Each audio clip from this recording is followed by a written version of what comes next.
마다 이렇게 한 명을 뽑게 됩니다.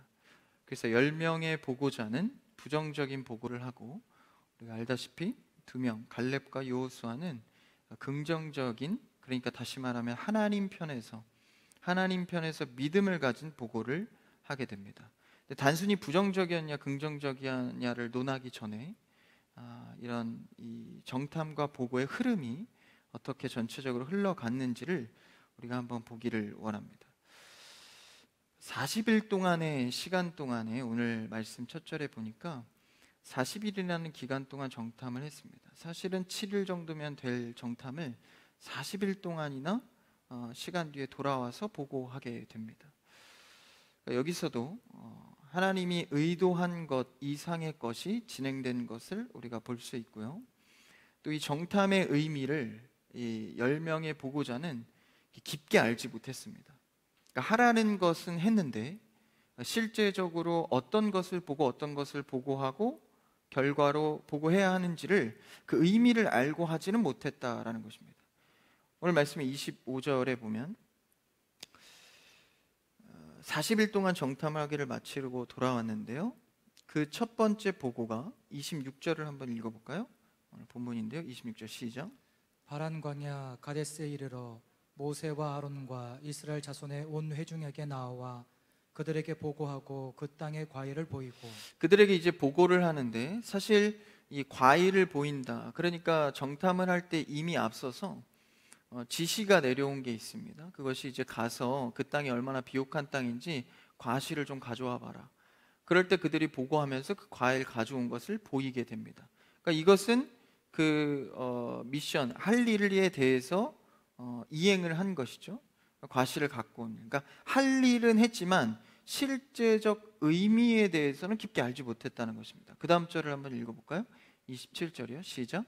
모세에게 말하여 이르되 당신이 우리를 보낸 땅에 간즉 과연 그 땅에 젖과 꿀이 흐르는데 이것은 그 땅의 과일이니이다. 그러니까 모세가 말해서 시킨 대로 그대로 과일을 갖고 왔는데 그게 좋은 과일이었다는 거예요. 여기까지 그냥 해야 될 일입니다. 그러니까 해야 될 일을 알고 하면서도 실제적으로 깊이 있는 하나님의 의미에 대해서는 몰랐다는 것이죠. 그럼 어떻게 할 수 있죠? 28절 그 다음 절의 시작이 그러나입니다. 그 다음에 보고하는 내용들이 이제 부정적인, 자신들의 주관적인 판단으로 하는 보고를 시작합니다. 그러니까 이 정탐의 의미가 정확히 어떤 의미로 지금 정탐을 해야 되는지를 알지 못했다라는 것이죠. 무슨 보고를, 뭘 중점적으로 보고해야 되는지를 제대로 몰랐다라는 것입니다. 우리의 신앙도 그러할 수 있죠. 신앙생활은 열심히 하고 봉사는 열심히 누구보다도 많이 할 수 있지만 그 의미를 정확히 알고 하느냐는 다른 문제입니다. 그러니까 우리의 신앙의 연수가 오래 간다고 해서 신앙이 쌓여가는 것만은 아닙니다. 왜냐하면 그 의미를 알고 내가 무엇 때문에 하고 있고 무엇을 더 중점적으로 해야 되는지를 알고 하는 것과는 큰 차이를 보이는 것이죠.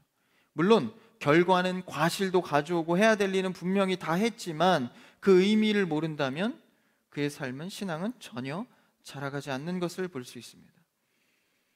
그러니까 우리가 봉사나 신앙생활을 하면서 주님께서 의도하신 것이 무엇인가를 늘 살펴야 합니다. 어떤 팀은 결과적으로 과실은 못 내고 실제적으로 과일을, 해야 될 일은 잘 못하지만 이상하게 그들이 자라가는 모습을 봅니다. 영혼을 사랑하고 영혼이 세워지고 일은 잘 안 돼요. 근데 과실은 잘 갖고 오고 하라는 일은 정말 철두철미하게 잘하지만 실제 영혼들이 자라가지가 않는 겁니다. 그 상황이 오늘 말씀을 통하여서 우리가 배울 수 있는 장면인데요, 교육부서도 마찬가지입니다. 아이들이 얼마나 열심히 예배 잘 드리고 하라고 하는 일을 얼마나 잘 합니까? 순수하게. 근데 그 속에서 진짜 복음의 의미를 알고 하나님의 의도를 아느냐는 다른 문제라는 것이죠. 그래서 우리가 신경 써야 할 것은 아이들이 얼마나 나았나 체크하는 일 우선에 그들에게 무엇을 가르치고 있는가, 그들에게 무엇을 중점을 두고 바라보고 있느냐가 중요하다라는 것이죠. 이들이 정탐의 의미를 정말 알고 있는가. 사실 이 가나안 땅에 들어가기 위해서 하나님께서 그들에게 가나안 땅을 위해서 보여주시고 알려주신, 그러니까 지금의 정탐처럼 말이죠, 이것보다 사실 훨씬 이전에, 이스라엘이 애굽에서 종살이 하기도 이전에 아브라함 족장 시대부터 이미 가나안 땅은 약속해 주신 땅입니다. 만약에 그들이 아브라함 족장 시대부터 이미 약속한 땅에 그 말씀을 잘 붙들었다면 실제적으로 정탐할 일은 없습니다. 왜냐하면 이미 수많은 시간 전부터 하나님께서 약속해 주신 말씀이라 우리에게 주신 땅으로 믿었다면 사실 정탐할 것도 없는 것이죠. 아니, 정탐을 했다 한더라도 흔들릴 필요도 없는 것입니다. 근데 이들은 불안함 속에 정탐을 하게 됩니다. 오늘 민수기 말씀에 나오지 않지만 똑같은 장면 신명기에서는 이렇게 말하고 있습니다. 한번 그 장면을 똑같이 돌아가서 한번 읽어볼까요? 신명기 1장 21절 22절인데 한번 읽어볼까요? 시작. 너희의 하나님 여호와께서 이 땅을 너희 앞에 두셨은즉 너희 조상의 하나님 여호와께서 너희에게 이르시는 대로 올라가서 차지하라. 두려워하지 말라, 주저하지 말라 한즉. 두려워하지 말고 주저하지 말고 그 땅을 취하라. 굉장히 심플한 거예요. 하나님께서 약속해 주셨으니까 믿고 가라라는 거죠. 그런데 22절에서 어떻게 됐죠? 다음 절이요. 시작. 너희가 다 내 앞으로 나와 말하기를 우리가 사람을 우리보다 먼저 보내어 우리를 위하여 그 땅을 정탐하고 넘겨주세요.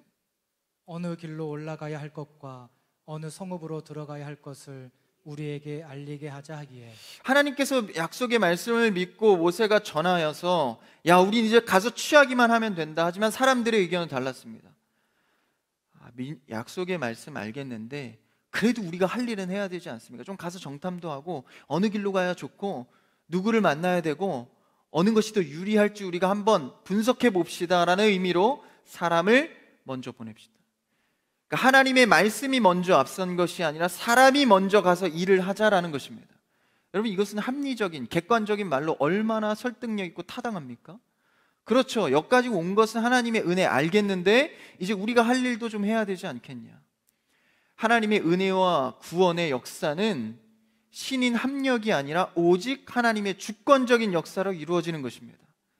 거기서 조금이라도 흔들리는 순간 사람의 의와 사람의 노력과 공로가 들어가기 시작하죠. 그래서 신명기 말씀처럼 그렇게 요청을 하는데 또 하나님께서는요 그들의 얘기를 들어줍니다. 그래, 그러면 정탐꾼을 너네가 뽑아봐라. 그래서 모세가 12지파에서 한 명씩을 뽑아서 오늘 말씀으로 넘어와서 사람을 보내고 그 보고를 받는 장면입니다. 사실 이러한 부정적인 보고 때문에 어느 삶까지 이어집니까? 광야의 삶까지 이어지는 거예요. 그대로 올라가서 취하라, 이 말씀을 붙들고 가면 되는데 이것에 대해서 불안한 마음 때문에 사람을 보내고 부정적인 보고가 이루어지고 그리고 심지어는 이것 때문에 광야의 삶 40년의 삶이 시작됐습니다. 정말 이스라엘 백성들에게 이게 필요한 시기였을까요? 정탐이 필요했을까요? 40년의 광야가 필요했을까요? 그러한 인본적인 마음이 없었다면 사실 이 정탐과 광야의 생활은 하나님께서 주시지 않았을 수도 있습니다. 근데 그들의 불순종과 교만으로 인해서 광야와 정탐이 시작된 것이죠.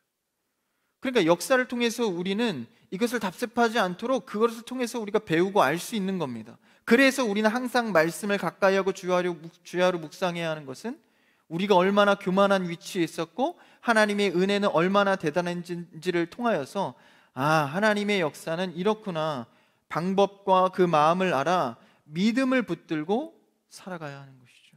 그래서 말씀이 필요한 겁니다. 우리의 교만의 역사를 답습하지 않도록 말이죠.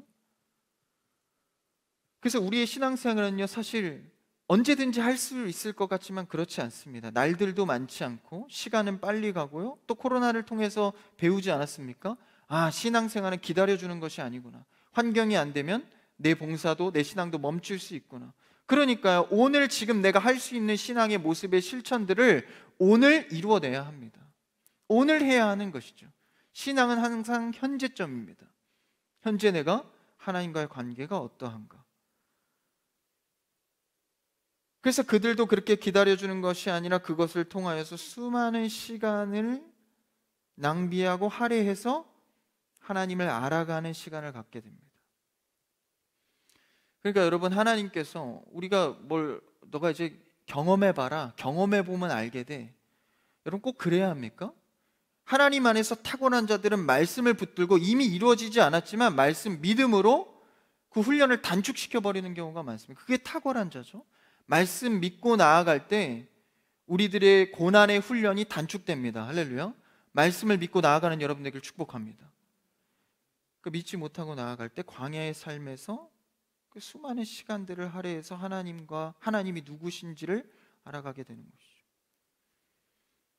여기서 우리가 이제 이 질문 앞에 서야 합니다. 두 가지인데요. 한 가지는 무엇입니까? 우리가 정탐하고 분석하는 자리에 앉아 있을 것인가? 아니면 처음 하나님께서 나에게 말씀하고 감동하신 은혜를 여전히 붙들고 현재 전진하고 있는가? 여러분, 우리가 하나님께 은혜를 받고 말씀의 능력도 받지만 세상의 수많은 외적인 방해와 어려움들 속에서 주저하고 다시 한번 분석해 봐야겠다, 정탐해 봐야겠다 하는 생각이 들 수 있습니다. 그럴 때 우리는 항상 이 질문 앞에 다시 서야 합니다. 하나님께서 나에게 주신 은혜와 말씀은 무엇인가? 나에게 주신 은혜와 말씀, 처음에 주신 그 뜨거운 열정, 구원의 열정을 믿고 나아가는가? 아니면 상황이 올 때마다 그것을 정탐하고 계속 알아보고 분석하는 것에 치우쳐 있는가? 처음의 결정들의 모습이 정탐의 이 객관적인 사실과 세상의 분석을 통하여서 합리적인 선택에 치우치는 것. 합리적인 선택 얼마나 좋습니까? 근데 계속 그런 식으로 선택하다 보면 내 가치관이 변합니다. 하나님의 말씀, 은혜 받았지만 그래도 이거는 세상의 이치상 생각을 한번 해봐야지. 그러니까 그런 흐름으로 가다 보면 어느덧 그게 신앙으로 착각을 해버리는 것이죠. 40일의 정탐 끝에 그들은 부정적인 보고를 하게 됩니다. 그래서 40년의 광야 생활을 맞이하게 되고, 그것이 어디까지 번집니까? 사실 이 부정적인 보고를 하고 나서 오늘 13장 이후에 바로 14장이 나오는데 바로 즉시로 백성들의 원망으로 이어집니다. 그러니까 그들의 부정적인 보고가 백성들의 원망으로 번져가기 시작하죠. 그러니까 내가 원하는 대로, 내가 주관적인 해석으로 이 분석한 결과에 따라 이 수많은 갈림길로 갈리게 됩니다. 지금 한국교회의 2, 3년의 어떤 기간을 통하여서 앞으로의 미래가 결정된다고 분석할 정도로 지금은 굉장한 그 갈등의 기로에 서 있는 때입니다. 교회가 부흥하느냐 쇠퇴하느냐의 문제에 서 있는 기로다라고 할 수 있는 것이죠. 그렇게 분석하는 자들이 많습니다. 그렇다면 우리는 무엇을 해야 합니까? 다음 세대를 위해서 우리에게 주신 약속의 말씀의 구원의 감격을 통하여서 무엇을 해야 하는가를 고민해야 하는 것이죠. 이 부정적인 보고를 통해서 이 백성들의 원망으로 이어질 것인가? 아니면 그들을 새롭게 세워갈 것인가? 그래서 30절에 오늘 30절이 중심인데요. 거기서 이제 긍정적인 이 평가를 한 갈렙은요. 한번 30절 읽어볼까요? 오늘 본문인데 30절 시작. 갈렙이 모세 앞에서 백성을 조용하게 하고 우리가 곧 올라가서 그 땅을 취하자 능히 이기리라 하나. 갈렙의 복은 어떻습니까? 우리가 곧 올라가서 그 땅을 취하자 능히 이기리라. 근데 이 10명의 정탐꾼과 갈렙은 같이 봤는데 똑같은 걸 봤음에도 해석이 전혀 달랐습니다. 왜냐하면 이는 하나님의 말씀, 그러니까 하나님께서 약속해 주신 말씀의 눈으로 봤을 때는 가능하다는 걸 봤기 때문입니다. 가능하겠다 정도가 아니라 오늘 말씀의 제목처럼 능히 이기리라라고 선포를 하고 있습니다. 이거는 그가 어떤 긍정적인 마음을 가졌기 때문이 아니라 하나님의 말씀에 근거한 시각이었기 때문에 그렇습니다. 그래서 우리는 어떤 시각 속에서 살아가는가, 그리고 그 근본의 마음 속에 무엇을 붙들고 있는가. 여러분, 우리는 하나님께서 나에게 처음 심어준 구원의 감격, 그 복음의 말씀을 통하여서 전진하는 여러분 되길 축복합니다. 여러분 삶 속에 얼마나 선택해서 전진하고 다시 선택해서 전진할 일들이 얼마나 많습니까? 이번에 수능도 하나의 이제 허들을 넘는, 그래서 그 선택 가운데 또 전진할 그런 일들이 세상에 얼마나 많냐라는 것이죠. 그 속에서 우리의 마음속에 기본이 되어야 할 것은 하나님께서 주신 근본의 구원의 감격의 마음입니다. 나에게 주신 은혜의 말씀이다라는 것이죠.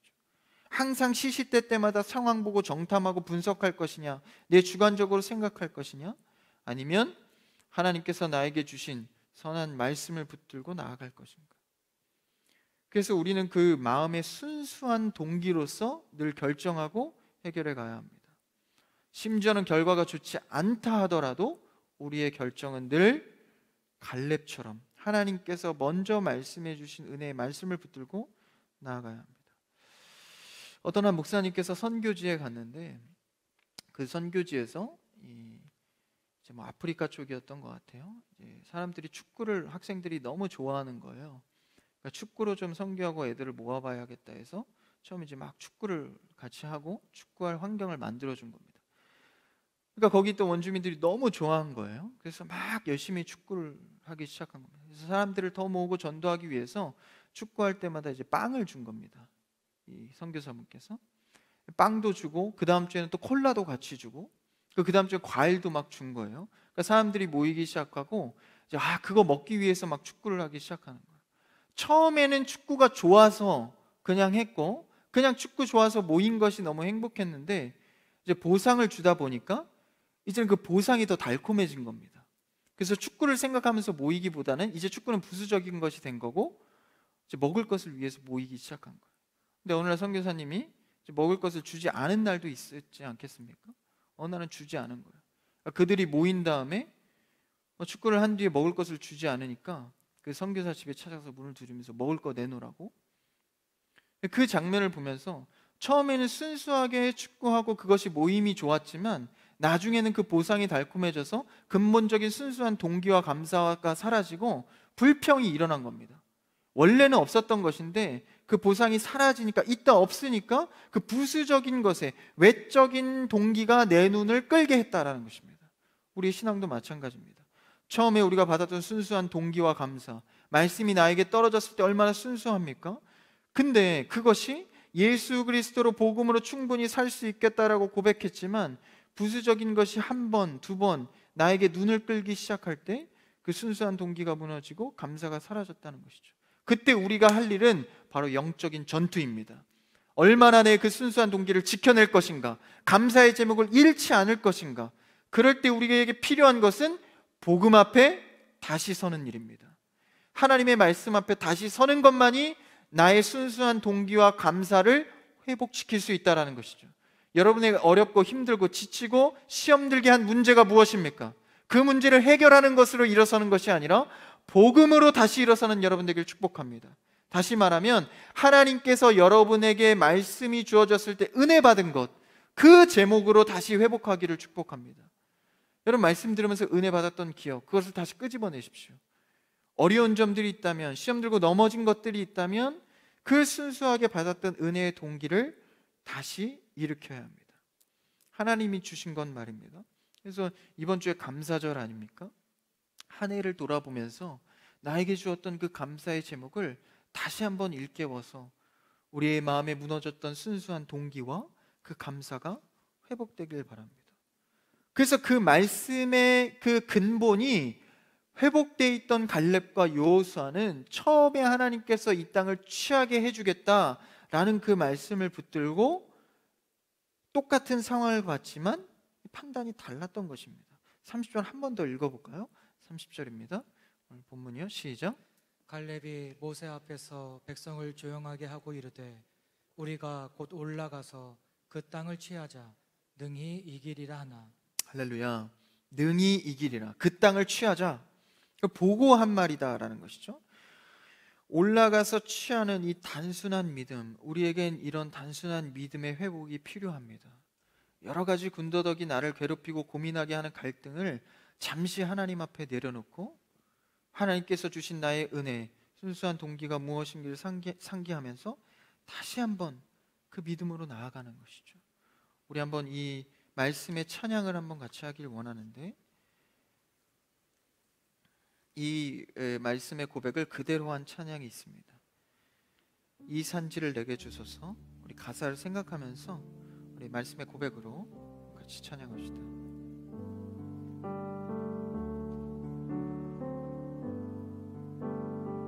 주님이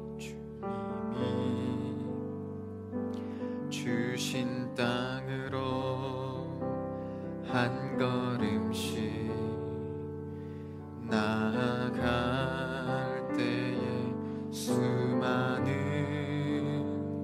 적들과 견고한 성이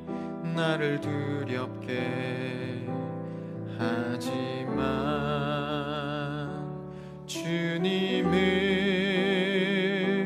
신뢰함으로 주님을 의지함으로 주님이 주시는 담대함으로 큰 소리 외치며 나아가네. 이 산지를 내게 주소서. 그날에 주께서 말씀하신 이제 내가 주님의 이름으로 그 땅을 취하리니. 이 산지를 내게 주소서. 그날에 주께서 말씀하신 이제 내가 주님의 이름으로 그 땅을 취하리니. 아멘. 우리가 주신 말씀의 은혜를 붙들고 그 땅을 능히 이기며 취하게 될 줄 믿습니다. 우리는 말씀 붙들고 믿음으로 순종하며 나아갈 뿐인 것이죠. 그래서 올라가서 취하라 라는 이 단순한 말씀을 붙들고 믿음 가운데 나아갈 우리의 신앙의 자세가 필요합니다. 단순하지만 하나님을 신뢰하는 것이죠. 신약 성경에서는 이 믿음이라는 단어를 많이 씁니다. 근데 구약 성경에는 믿음이라는 단어는 거의 쓰지 않고 믿음이랑 똑같은 동일한 단어를 신뢰라고 많이 씁니다. 그래서 오늘 방금 고백한 찬양에서도 주님을 의지함으로, 주님을 신뢰함으로 이렇게 표현하고 있는데 이 가사를 참 잘 쓴 것 같아요. 주님을 신뢰함으로, 믿음이다라는 것이죠. 하나님을 신뢰하는 그 믿음, 그것으로 어떤 순간순간에 등장하는 어려움을 이겨낸다라는 것입니다. 여호와를 신뢰함으로 위기의 순간순간마다 이겨낼 힘을 얻는다라는 것입니다. 이 신뢰는요, 정탐으로 얻는 것이 아닙니다. 분석으로 얻는 것이 아닙니다. 통계로 얻는 것이 아닙니다. 세상에 흘러가는 현상으로 얻는 것이 아닙니다. 하나님께서 나에게 주시는 말씀의 은혜로 얻는 것이 하나님의 신뢰입니다. 그러니까 우리는 세상이 아무리 나를 흔들어도 이 한 절의 말씀이 나의 행동력을 움직여야 합니다. 그래서 우리는 늘 적용하기를 애써야 하고, 말씀 한 구절에서 내 삶이 부딪힌다면 그것으로 밤잠을 못 자고 고민할 수 있는 신앙의 패턴이 되어야 합니다. 사람의 말 한마디, 조언 한마디도 나를 잠 못 이루게 하는데 하나님의 말씀이 나를 치고 있다면 그 말씀으로 나의 삶과 관점을 돌이키고 돌아서야 한다는 것이죠. 내가 얻어보겠다고 노력해서 얻는 것이 아닙니다. 정탐하여 12명의 정예 멤버를 뽑아서 가능한 것이 아닙니다. 하나님께서 약속했으니 하나님께서 하신다는 믿음을 갖고 나아가는 것입니다. 근데 여기서 말하는 구약 성경의 이 신뢰라는 단어는요, 그러니까 사람이 만드는 신뢰가 아니라 하나님 입장에서의 신뢰입니다. 다시 말하면 내가 말씀을 너에게 줬으니 너가 나를 신뢰할 수 있도록 상황도 이끌어 가겠다라는 의미입니다. 그러니까 이 신뢰마저도, 믿음마저도 내 입장에서 쌓아가는 게 아니라 하나님께서 그 신뢰할 수 있는 상황을 보여주겠다라는 것입니다. 그러니까 정탐할 필요도 없고 분석할 필요도 없다라는 것입니다. 믿음 갖고 오늘 30절 말씀처럼 취하자, 능히 이기리라 믿고 나아가면 하나님이 보여주시겠다라는 것입니다. 정탐하고 정보를 취합하고 데이터로 생긴 신뢰가 아니라 하나님 믿고 나아갈 때 저절로 보여지는 신뢰입니다. 그러니까 우리는 데이터로 따지고 사람을 평가할 때도 함부로 내가 생각한 주관적인 평가로 그를 평가하는 것, 상황을 평가하는 것은 옳지 못하다라는 것이죠. 심지어는요, 여기 정탐꾼을 뽑을 때 모두 이 정탐꾼은 믿음의 사람들이었습니다. 뭐 10명이라고 믿음이 약한 사람, 갈렙과 여호수아는 믿음이 좋은 사람이었을까? 그게 아닙니다. 12명 다 하나님 안에서 믿음이 좋은 자들이었습니다. 심지어는요 13장 초반에 그들을 소개하고 있는데 그들의 이름에, 그러니까 구약 성경에서는 그들의 이름이 캐릭터를 의미합니다. 그들의 이름을 해석해 보면 하나님이 갚으신다, 하나님의 군대, 하나님의 백성, 하나님께 숨는다, 이런 좋은 의미를 갖고 있는 캐릭터들을 각 지파별로 뽑았다라는 것이죠. 12명 다 하나님의 자녀 백성인 자들로 리스트를 뽑은 것입니다. 근데 10명이 부정적 보고가 나왔다는 거예요. 이것은 무엇을 의미합니까? 지금 이들은요 신앙인들, 다시 말하면 우리의 신앙 안에서 충분히 발생될 수 있는 일이다라는 것을 말하고 있습니다. 그럼에도 불구하고 하나님의 방법은 늘 믿음의 사람들을 통하여서 일하십니다. 그렇다면 우리는 10명의 자리에 거하겠습니까? 정탐꾼 2명, 그러니까 갈렙과 여호수아의 자리에 거하겠습니까? 요즘 한국교회는 위기다, 어렵다라는 평가와 보고를 많이 해옵니다. 근데 이런 보고와 평가 속에서 우리는 무엇을 보고 있는가? 무엇 때문에 이런 평가에 집착하고 있는가? 여러분, 아직도요 우리 한국교회는 소망이 있고 지킬 것들을 지키고 신학이 두텁고 또 교회들이 아직 튼튼한 교회들이 많이 있습니다. 아직 교회의 쇠퇴와 어려움만을 논하기에는 우리의 한국교회의 이 교회의 힘, 기도의 힘은 아직 꺼지지 않았다라는 것이죠. 무엇을 보느냐에 따라서 어떤 해석과 어떤 결과를 초래하는지 결정되어진다라는 것입니다. 그래서 이 정탐꾼을 보낼 때도요 모세가 지시한 게 있습니다. 그러니까 이들은 이 지시에 대한 의미를 정확히 알고 갔어야 하는데 자신의 주관적인 평가로만 봤다라는 것입니다. 이 13장 서두에 보면요, 중간에 보면 모세가 지시할 때 군사는 어떤지, 토지가 어떤지, 물은 어떤지, 인구가 어떤지, 날씨가 어떤지, 지역이 어떤지 6개의 보라는 의도를 갖고 보냈다라는 겁니다. 그러니까 이 의도는요 하나님께서 주신 땅이 이미 우리에게 주셨는데, 허락하셨는데 얼마나 비옥한 땅인지를 보고 오라는 정탐의 의미로 보냈다라는 것입니다. 그러니까 정복하기 얼마나 어려운 땅인지 보라는 게 아니라 이미 정복은 했고 그 땅이 얼마나 좋은지를 확인해 보라는 의미로 정탐을 보낸 것입니다. 그러니까 하나님께서 우리에게 주신 은혜가 얼마나 좋은지를 확인하고 누리라고 보낸 정탐이었는데 그 의도가 더 컸는데 군사 한번 누가 강한지 약한지 그거 한 대목만을 집중적으로 봤다라는 것이죠. 그래서 그들의 보고는 할 일은 했지만 과일은 가져왔지만 그러나 28절에 그러나를 시작으로 계속 부정적인 얘기만 합니다.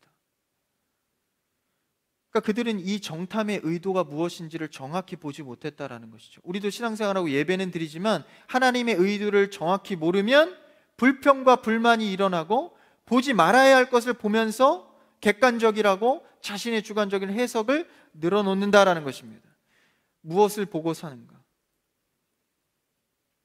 우리는 하나님께서 의도한 장면을 정확하게 볼 수 있는 여러분에게 축복합니다. 여러분 삶에 펼쳐진 관계의 문제, 상황의 문제, 여러 가지 수많은 문제 속에서 하나님의 의도를 정확하게 볼 수 있는 여러분들을 축복합니다. 뭐를 갖고요? 믿음의 눈을 갖고 말입니다. 말씀으로 나에게 임한 믿음의 눈을 갖고 내가 상황을 보고 사람을 본다면 하나님께서 주신 의도의 마음을 볼 수 있다는 것이죠. 그래서요 좀 못나고 믿음이 약한 자를 보면 아, 저를 통해서 하나님이 어떻게 세워가고 있구나를 보게 됩니다.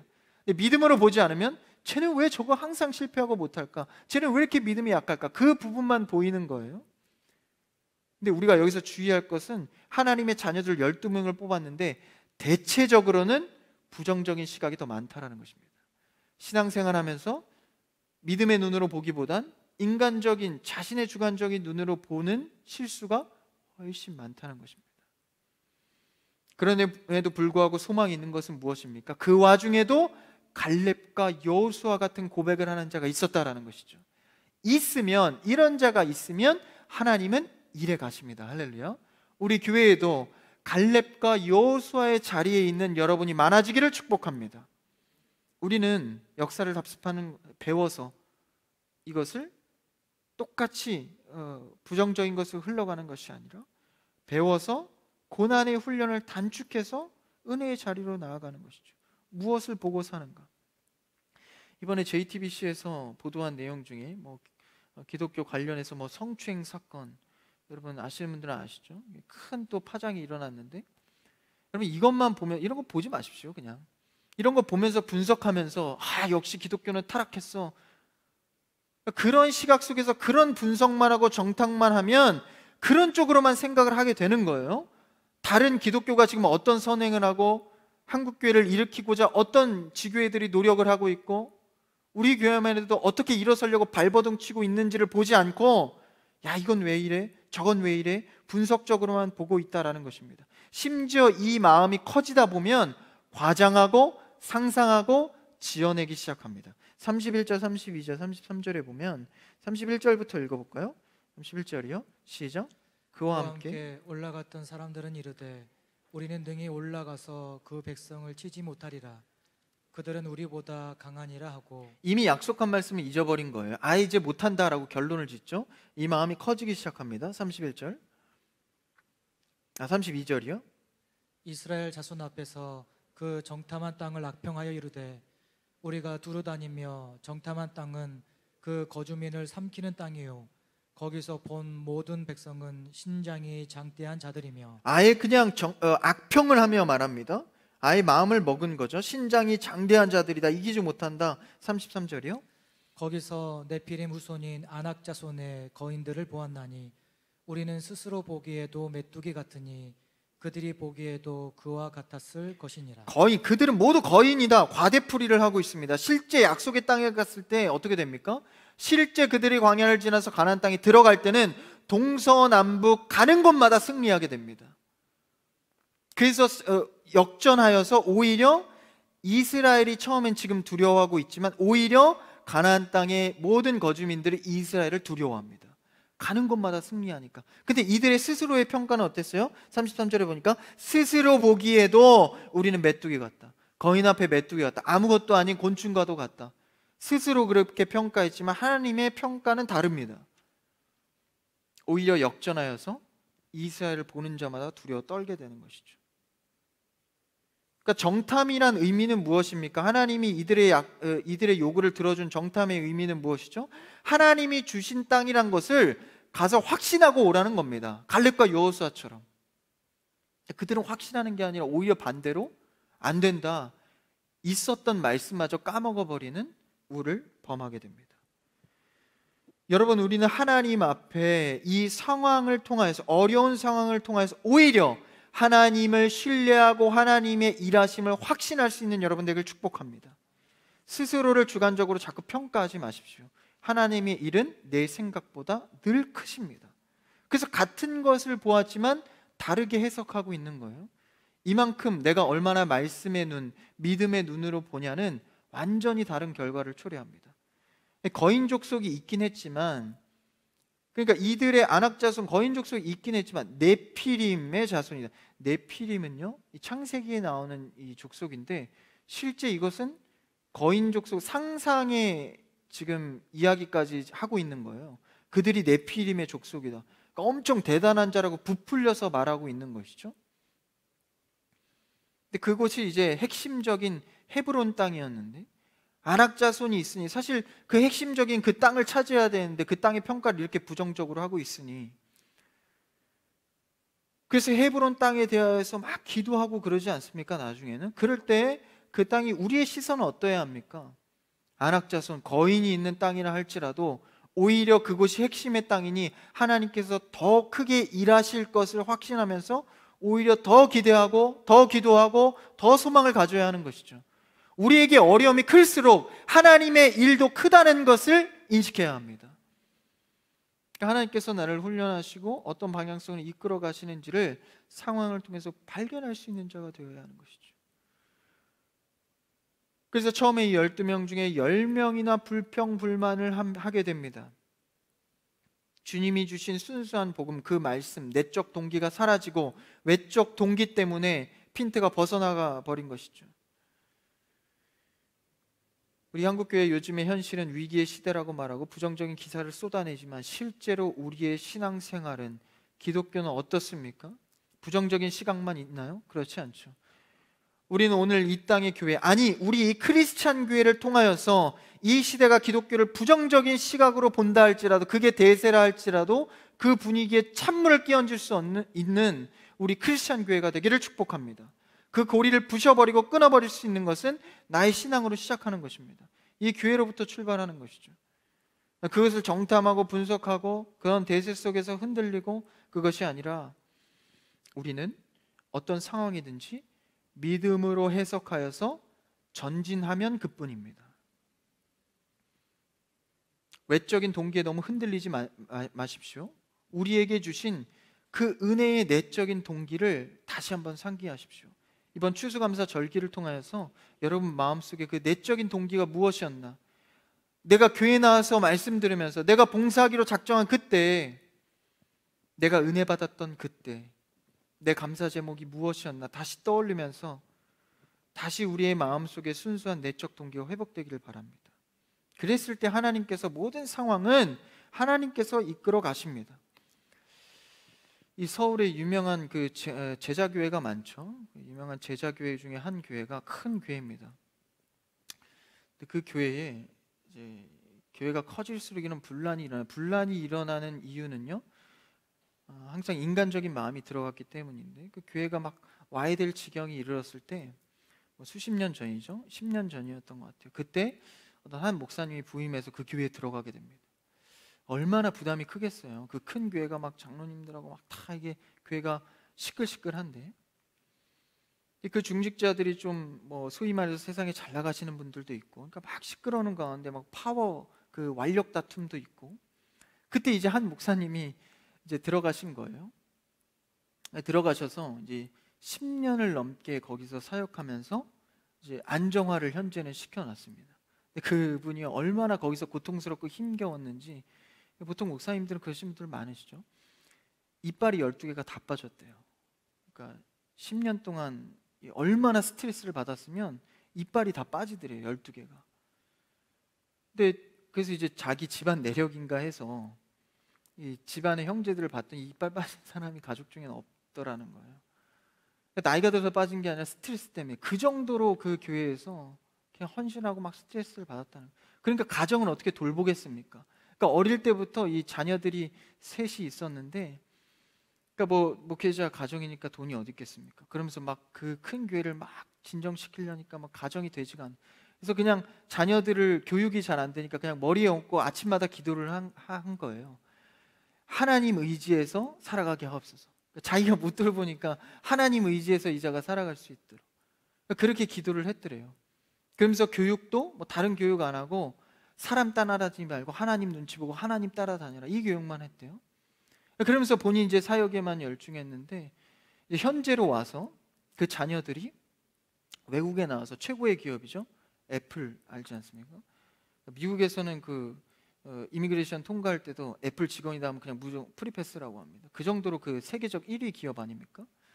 거기에 최고 그 직원 핵심 인력 10몇 명의 그분이 들어갔다는 그 따님이, 첫째 따님. 별로 놀라시지도 않네요. 첫째 따님이 그렇게 들어가시고, 둘째 아들은 미국의 최고의 5손가락 되는 학교에서 매번 수석을 하고, 자기는 교육한 거 없다라는 거예요. 그냥 하나님 안에서 그냥 하나님 순수한 동기로 믿고 책임져 달라는 기도로 그들을 교육하고 나아갔다는 것입니다. 그 수많은 외적인 동기에 눈 끌리고 힘든 것들이 얼마나 많았겠습니까? 근데 내적인 그냥 순수한 동기로 나아갈 때 다른 것들은 하나님께서 책임지시더라라는 것입니다. 그 목사님 애플 들어가게 해주세요, 미국에 좋은 대학 들어가, 이런 기도 안 했습니다. 그냥 하나님 따라 살아가게 하여 주시옵소서, 순수한 동기로 하나님 잃지 않게 하여 주시옵소서, 이 기도가 다른 것들을 이끌어갔다라는 것입니다. 오늘 말씀에서도 외적인 동기 얼마나 거인들 보이고 주관적인 해석 속에서 얼마나 방해받는 요소들이 있지만, 처음 아브라함에게 주셨던 믿음의 말씀, 그거 붙들고 나아가면 수많은 외적인 요인들은 하나님이 그냥 이끌어 가신다라는 것입니다. 그것을 보게 되고 고백하는 자들은 오늘의 말씀처럼 하나님을 신뢰하게 된다라는 것이죠. 순수한 동기로 하나님을 따를 때 하나님을 신뢰하게 될 줄 믿습니다. 그래서 10명의 정탐꾼의 그 부정적인 보고 때문에 그 뭐라고 합니까? 탓까지 해요. 27절에 자세히 보면, 지나간 말씀 중에 27절에 보면 모세에게 말하여 이르되 당신이 우리를 보낸 땅에, 그러니까 탓을 하는 거예요. 모세에게 당신이 보냈지 않냐. 부정적인 것을 탓을 하고 뭐가 됩니까? 전염이 돼서 모세가 보냈다면서 불평을 말하니까 14장으로 와서 보면요, 온 회중이 소리 높여 밤새도록 통곡합니다. 14장 2절에 보니까 다 모세와 아론을 원망합니다. 차라리 광야에서 죽으면 좋았을 것을. 이 정도로 악독한 부정적인, 처음에 그 10명으로 시작한 것이 모든 백성의 전염이 됩니다. 여러분, 부정적인 말들은요, 긍정적인 것보다 훨씬 쉽게 전파되고 전염됩니다. 교회라고 예배가 될 수 없죠. 그래서 온 회중들이 그렇게 되는 거예요. 부정적인 보고 하나 때문에. 그래서 그런 말 때문에 우리 교회는 왜 이러냐, 우리 가족은, 우리 목장은, 우리 공동체는, 그래도 우리 정도 단어 들어가는 건 좀 소망이 있어요.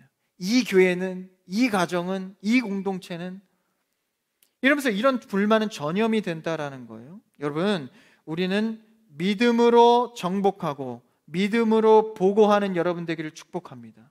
믿음의 시각을 열어서 보라라는 것이죠. 그래서 이대로 이 부정적인 보고로 선택을 해서 실제로 여호수아 갈렙의 보고처럼 바로 그 땅에 들어가지 못합니다. 물론 여호수아와 갈렙의 보고가 수용되지는 못했지만 이 두 명의 고백을 통해서 여호수아 갈렙 세대가 왔을 때 이들의 고백으로 새로운 세대가 포문을 열게 됩니다. 지금의 고백이 당장의 어려움을 해결하지 못한다 할지라도 결국 신앙의, 믿음의 고백은 하나님께서 세대를 건너서라도 그 고백을 쓰신다라는 것입니다.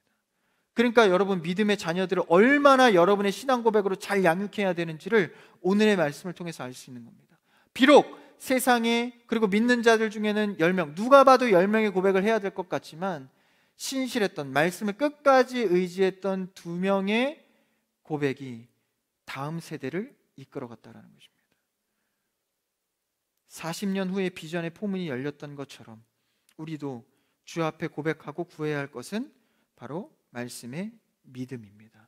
약속의 말씀을 받고 은혜 받았다면 그대로 순종하고 나아가는 여러분 되기를 축복합니다. 오늘 말씀 제목처럼 취한다고 믿음으로 나아가면 능히 이기게 하십니다. 여러분, 오늘 이 밤 기도할 때 믿음 없음을 긍휼히 여겨주셔서 주님, 우리에게 믿음을 더하여 주시고 그 믿음대로 정복하고 승리하고 성취하는 우리가 되게 하여 주시옵소서.